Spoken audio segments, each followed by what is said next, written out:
Staying consistent with your weight loss can feel like a challenge, but it doesn't have to be. For me, I lost 100 pounds in 1 year. I'm going to show you in 3 simple steps what I did to stay consistent with my weight loss and how you can stay consistent in your weight loss so that way you don't have to question, how do I stay consistent? What food should I eat? What diet? It doesn't matter. Just trust me, just watch this video and I'll guarantee that you have everything you need to be consistent with your weight loss journey. Tip number 1 is going to be focused on progress and not perfection. When I was losing 100 pounds, I didn't try to lose 100 pounds. I just said I don't want to be fat anymore.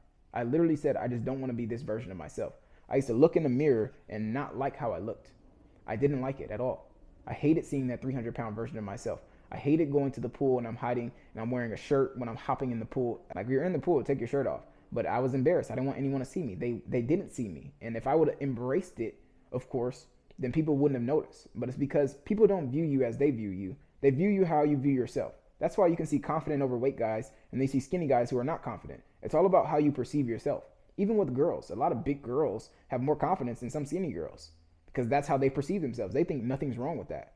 Even though you're weighing like a linebacker, 220 pounds, you know, like if you think that's okay as a woman, cool. If not, you need to probably lose some weight and you should do that by being more consistent. Consistency doesn't mean be perfect. It means showing up and doing your best every day regardless of how you feel.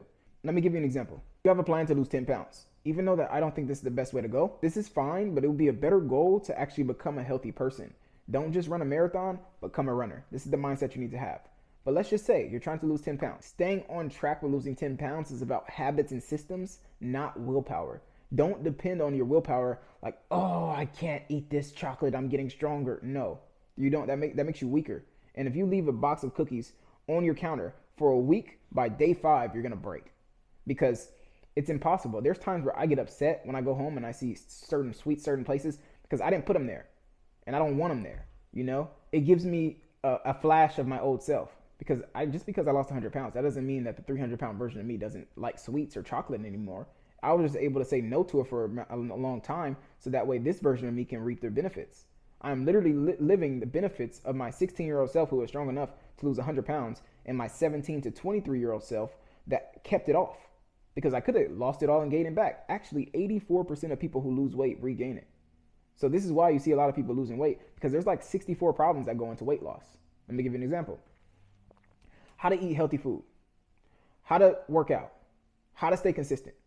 Well, with eating healthy food, there's like 4 to 10 things that's eating healthy food. How do I cook healthy meals?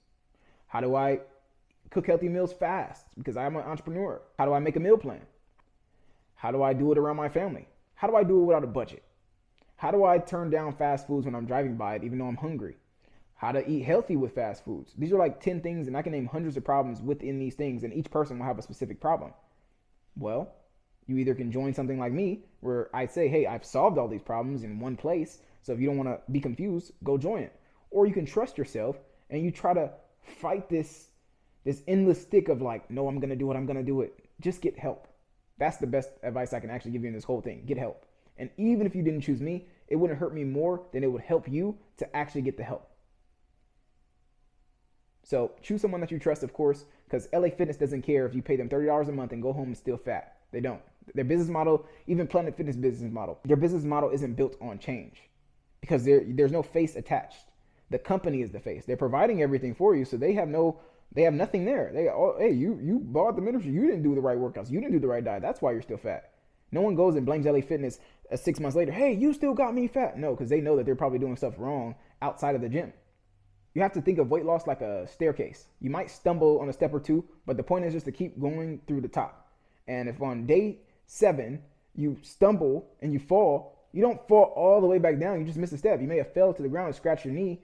You may have fell to the ground, scratched your elbow, but you didn't die. You didn't fall all the way down and tumble and you hit your head. Like, no. That's if you... Okay, so imagine you skip a step, boom, you fall. And then you get up. But the choice of you now to keep going is up to you. This could be, well, I already ate this, so I might as well keep eating like this. Or this can be, okay, I ate this, I had a plateau, but I'm truly not going to be craving it for the next week or two because of this. So don't lose the staircase battle. Win it. Tip number 2 is to make it enjoyable. And I'm going to make this fast because I don't want you to lose your attention. I want to give you these tips fast so you can actually go about your day. Make it enjoyable, meaning like if you hate running, don't run, go swim. If you hate swimming, go be on a bike. If you hate biking, go find a racquetball. If you don't like racquetball, go play dodgeball. If you don't like dodgeball, go find a tetherball. Whatever you do, make your weight loss journey enjoyable for you. Find an accountability partner. 90% of your goals will be achieved if you either write them down or you get an accountability partner. Separately, 90%. So imagine if you merge them. I like covering all angles. Weight loss comes up to 3 things for me: workouts, diet, and mindset. I put mindset at the top because it's the most important thing. Without the mindset, your workouts and diets will fall apart.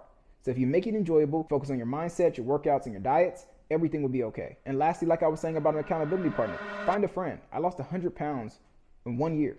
My friend, that when he seen me, he lost the same 100 pounds and he's now buffer than me. And he works out every single day. He runs 10 miles in a day. And I run it too with him, just not every day because he's crazy. I got a business to run, so I'm not spending 10 miles every single day, but I do spend 10 miles a week minimum. And that's my floor. And you need to set your floor so low that your ceiling has to be high. So if I set my floor as 3 miles a day, 100 push-ups, 100 sit-ups, a daily workout, I managed clients and I worked out with them, then I go on a run with my friend, and that's my floor, and that's like the bare minimum, that's my normal day. That's someone's whole week or month. So of course I'm gonna be moving faster than them and being more accountable and look in more shape than them because my floor is like their best day. So raise your floor, get an accountability partner, create systems and habits so you don't have to depend on the willpower. Get rid of all things that can damage your goal and only add things that will help your goal. Hang out with healthier friends versus unhealthier friends. Go to the gym more and just say, hey, I'm going to be here for 30 minutes max. And just make it so easy for you not to lose. Make it easy for you to win. If you go to the gym, you don't want to go eat a cheeseburger after. You feel guilty. You are forcing yourself to do different things because you're doing what a healthy person will do. Ask yourself sometimes, what would a healthy person do? Don't just be fit now, be fit forever.